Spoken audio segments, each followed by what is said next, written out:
notre Dieu Jéhovah, dire ardemment que l'on s'appuie sur lui. Au point que dans les Proverbes, il y a ce passage qui dit « Mon fils, ne t'appuie pas sur ta propre intelligence. Dans toutes tes voies, confie-toi en Jéhovah. » Dans le livre du prophète Isaïe, au chapitre 4, il est raconté qu'il y avait alors des gens du royaume de Juda qui ne s'appuyaient pas sur Jéhovah. Ils comptaient sur les armes trangres ou s'appuyaient sur leur propre force et puissance. Ne voulant pas s'appuyer sur Jéhovah, l'abandonnant, alors qu'est-ce qui s'est produit? Il est apparu dans presque tout le royaume de Juda l'apparition de TRS nombreuses veuves. Pour quelle raison sont-elles devenues veuves?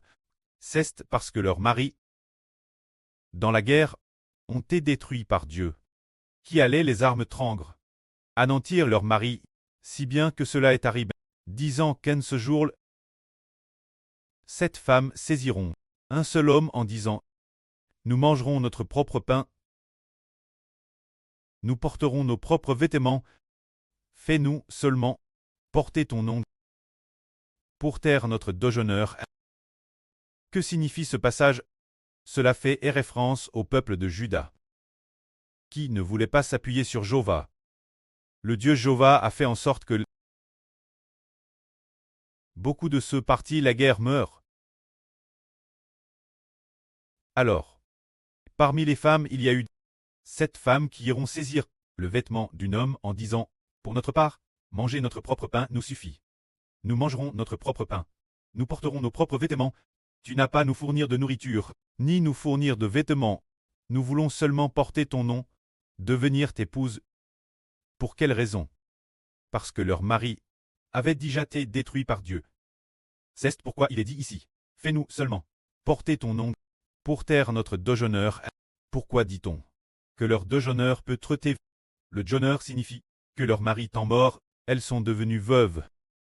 Si cette femme se rattache en Madame Tant au nom d'une seule homme, au moins elles ne sont plus veuves. C'est ainsi qu'elle pensait, et pour quelle raison? Parce que le peuple de Juda ne s'appuyait pas sur Jéhovah. Alors Jéhovah a fait qu'il y ait beaucoup de veuves. Et quand leurs hommes, ils ont presque tous été éliminés. Ce moment-là, le précleste Jéhovah a dit, l'avenir, il y aura un germe. Ce germe, c'est Jéhovah. Qui vient de Jéhovah? Un germe qui va paraître. Ce germe, le germe signifie la descendance de Dieu. Le sens d'un descendant de Dieu. Lisons cela. Ce descendant est grandement favori par Dieu. Il est dit ici, de Jéhovah ce jour-là. Qui vient de Jéhovah sera magnifique et glorieux et le fruit de la terre. Sera pour Israël, pour les rescaps, un sujet de fier et de gloire. En ce temps-ci, le reste, ceux qui seront restent Jérusalem. Ceux dire tous ceux qui habitent Jérusalem. Ceux dont les noms sont inscrits dans le livre de vie seront appelés saints. Ceux dire le germe produit par Jéhovah. Ceux dire les enfants de Dieu. C'est dire que dans l'avenir, lorsque Dieu aura puni ceux d'entre les Juifs, rendant leurs veuves nombreuses, alors que les hommes auront presque tous disparu. En ce temps-là, Dieu fera naître sa descendance. Se dire qu'il fera naître de l'esprit. Ses enfants engendrés. Pour quelle raison? Cela signifie qu'en ce jour-là, lorsque dans l'avenir les Israélites de ce pays du Moyen-Orient, en route, les descendants d'Abraham, seront en grand nombre détruits. Et qu'il ne restera plus que quoi? Il ne restera que des veuves. Presque tous les hommes sont sur le point de disparaître. Ce moment-là, Dieu amènera les gens se repentir et croire l'Évangile. Parce qu'ils se seront repentis et auront cru l'Évangile, ils deviendront la descendance de Dieu. Et ainsi ils auront une grande gloire et une grande splendeur, et ce reste de personnes, qu'appelle-t-on le reste? Parmi ceux que Dieu châtie et détruit, ceux qui restent et n'ont pas été détruits, ceux qui Dieu permet de subsister temporairement, ils sauront, de toute leur vie, aimer Jéhovah. De tout leur cœur, de toute leur vie, aimer Jéhovah. C'est pourquoi ils seront glorifiés, recevront la gloire, car Dieu dit, en ce temps-là le reste de Sion. Ceux qui seront restent Jérusalem. C'est-à-dire tous ceux qui habitent Jérusalem, dont les noms sont inscrits dans le livre de vie, seront tous appelés saints. Ce sont ces personnels, elles ont digé de toute leur vie. Aiment Jéhovah. Et ont appris s'appuyer sur Jéhovah. Mais avant cela, avant que Dieu n'ait détruit une si grande multitude, personne ne savait de toute sa vie aimer Jéhovah. Après que le précleste aura grandement détruit les Israélites, ceux qui resteront et n'auront pas été détruits, ils sauront qu'il faut de toute leur vie aimer le précleste Jéhovah. C'est pourquoi ces personnes recevront la gloire, recevront la louange, obtiendront la splendeur. C'est pour cette raison. En ce temps seul, Dieu utilisera l'Esprit de Dieu pour détruire de Sion la souillure, c'est-à-dire celle de Jérusalem. Et il va aussi, du milieu de Jérusalem, faire disparaître les crimes de sang. Alors Jéhovah, sur toute l'étendue de la montagne de Sion, et sur ces lieux d'assemble, nous couvrira d'une nue pendant le jour, et nous clairera d'une flamme de feu la nuit.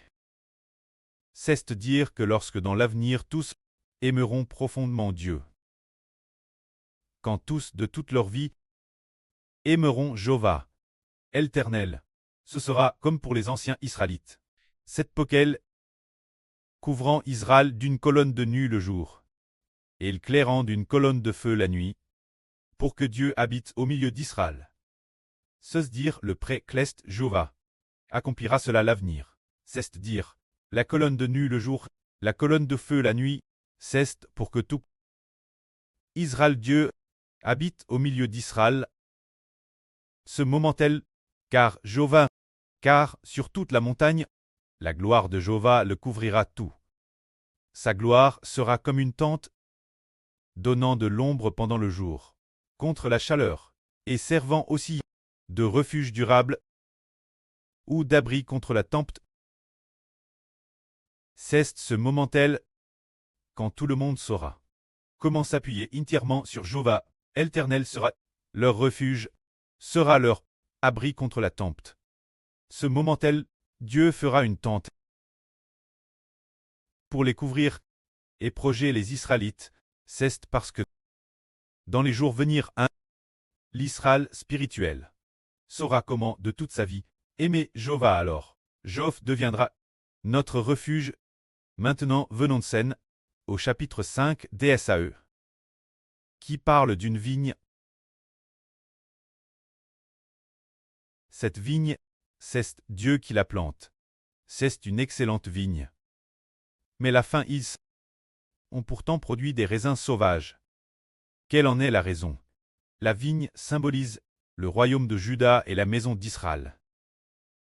Quant aux raisins sauvages, cela signifie que les Juifs, les habitants de Jérusalem et les Israélites ne sont pas les enfants de Dieu, puisque Dieu a dans le royaume Israël et Jérusalem, mais Dieu pourtant. Ils ont obtenu le royaume, mais ils ont peur des fruits. Et les fruits qu'ils ont obtenus, étaient des raisins sauvages. Cela signifie qu'ils n'ont pas produit de vrais raisins. Qu'est-ce que cela signifie? Cela signifie que ce qu'ils ont obtenu, c'est une vie de pshèche, une vie d'esprit de psh, qui n'est pas ne de l'Esprit Saint. Ce genre de vie, c'est parce que ils ont adorent des idoles, c'est l'esprit d'autres dieux, qui habitait dans le royaume d'Israël, et dans le royaume de Juda. C'est pourquoi l'esprit d'autres dieux habitait dans le royaume de Juda et d'Israël. C'est pourquoi la vie qu'ils ont obtenue n'est pas celle d'enfants de Dieu, mais celle d'enfants d'autres dieux. Pour quelle raison? Parce que les Judains et les Israélites adoraient tous des idoles et d'autres dieux, comme leurs dieux. Les idoles tant leur Dieu. C'est pourquoi bien que Dieu ait donné le royaume Israël, Israël n'a pu produire d'enfants NS de l'Esprit Saint. Pour quelle raison en est-il ainsi? Aujourd'hui, nous nous tenons du point de vue des gens du Nouveau Testament. C'est parce qu'ils étaient des pécheurs, car le Seigneur Jésus-Christ n'était pas encore venu dans le monde en tant qu'homme. Le Pesach quittait en eux, les dominait, les enchants de ne pas adorer les idoles, les enchants de ne pas accepter le ph. Ce pchet était leur Dieu. Le Pesach habitant en eux, était leur Dieu. Leur pchach tête, leur Dieu. Alors leur Dieu, habitant en eux, le péchage de leur Dieu, ce Dieu appelle pcha, habitant en eux. Ainsi les enfants qu'ils ont eus, n'étaient pas les enfants de Jéhovah, mais les enfants d'autres dieux. Puisqu'ils étaient les enfants d'autres dieux, Dieu a donc dit, j'espérais qu'ils produiraient de bons raisins. Comment se fait-il de qu'il ait produit de sauvages, c'est-à-dire qu'ils ont produit de sauvages raisins, ce qui signifie que Dieu attendait du royaume de Juda et du royaume d'Israël qu'ils puissent enfanter des enfants aînés de l'esprit. Mais contre toute attente, ils n'ont pas enfant d'enfants aînés de l'esprit, mais plutôt, ils ont enfants, des enfants aînés du PCH. Dieu est prêt pour lui-même, est prêt que le royaume de Juda et le royaume d'Israël puissent enfanter des enfants aînés de l'esprit, pour les offrir Dieu, et qu'ils deviennent enfants de Dieu. Mais contre toute attente, ils ne l'ont pas fait. Au contraire, ils ont des enfants aînés de l'esprit du Pshach. Alors puisque ces gens appartenaient tous d'autres dieux, et n'est pas les enfants de Dieu, qu'allait donc faire Dieu? Dieu a dit, je vais vous dire maintenant ce que je vais faire. Ma vigne, Jen arracherait la haie, pour qu'elle soit broute. Jen abattrait la culture, pour qu'elle soit foule aux pieds. Je la réduirai en désert, elle ne sera plus taille, ni cultive. Les ronces et les pines y crotteront. Et je commanderai aux nues de ne plus laisser tomber la pluie sur elle. Car la vigne de l'Éternel des armes, la vigne de Jéhovah, c'est la maison d'Israël et les arbres de son plaisir. Ce sont les Juifs. Il est près de la droiture, et voici du sang vert. Il est près de la justice, et voici des cris de détresse. C'est-à-dire les gens du royaume de Juda, qui étaient en contact avec cette vie de Pshach. Alors Dieu n'a plus eu de compassion. Quel point n'a-t-il plus eu de compassion?